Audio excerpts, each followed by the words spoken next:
बहुत समय पहले एक छोटे से गांव में एक लड़की रहती थी जिसका नाम मीरा था।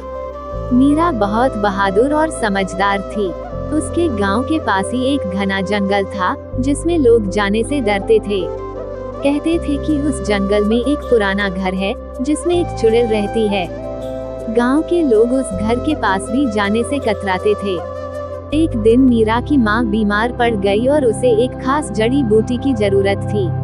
वह जड़ी बूटी केवल जंगल में ही मिलती थी।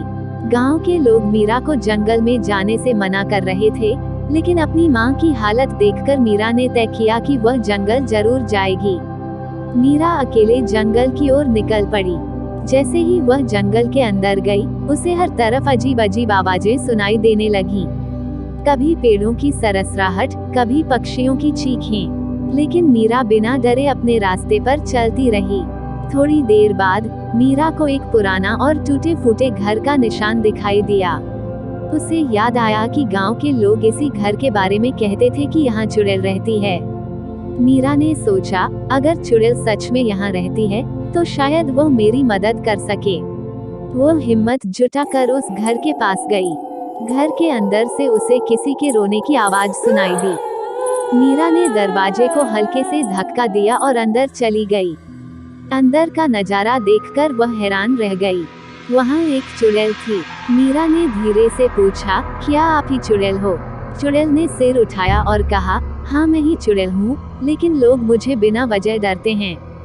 मैं इस घर में अकेली रहती हूँ और लोगों की मदद करती हूँ, लेकिन लोग मुझसे डरते हैं और मेरी मदद लेने कभी नहीं आते। मीरा को चुड़ैल की बातों पर विश्वास नहीं हुआ। उसने सोचा कि यह सब झूठ हो सकता है, लेकिन फिर भी उसने चुड़ैल से कहा, मेरी माँ बहुत बीमार हैं और मुझे एक खास जड़ी बूटी चाहिए। क्या आप मेरी मदद कर सकती हैं? चुड़ैल ने मुस्कुराई और बोली, हाँ मुझे पता है कि वो जड़ी बूटी कहाँ मिलती है, लेकिन पहले तुम्हें मेरे साथ एक काम करना होगा। मीरा ने सहमति में सिर हिला दिया। चुड़ैल ने मीरा से कहा, इस जंगल के अंदर एक जगह है जहाँ एक सोने का बर्तन छुपा हुआ है, उसे ढूंढकर मुझे लाकर दो। मीरा ने बिना कोई सवाल किए बर्तन की खोज में चल पड़ी। जंगल में घना अंधेरा था, लेकिन मीरा आगे बढ़ती गई। बहुत समय चलते चलते उसे एक बड़ी पेड़ के पास सच में वहाँ सोने का बर्तन पड़ा हुआ था।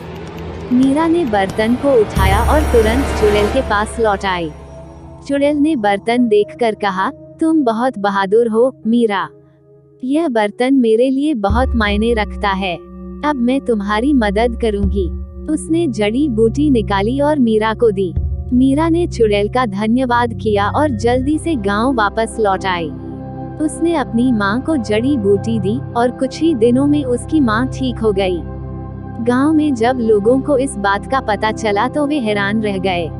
उन्होंने सोचा कि चुड़ैल ने मीरा को नुकसान पहुंचाया होगा, लेकिन जब मीरा ने उन्हें पूरी कहानी बताई तो सभी का नजरिया बदल गया। वे समझ गए कि जिस चुड़ैल से वे डरते थे, वह दरअसल एक दयालु चुड़ैल थी जो सिर्फ अकेली थी और मददगार थी। उस दिन के बाद गांव के लोग उस चुड़ैल के पास मदद लेने जाने लगे और जंगल के उस घर को अब कोई डरावना नहीं मानता था। मीरा की बहादुरी ने गांव वालों के डर को खत्म कर दिया था। सीख, इस कहानी से हमें यह सीखने को मिलता है कि कभी कभी डर सिर्फ हमारे मन का वहम होता है। सच्चाई को जानने के लिए हमें डर का सामना करना पड़ता है।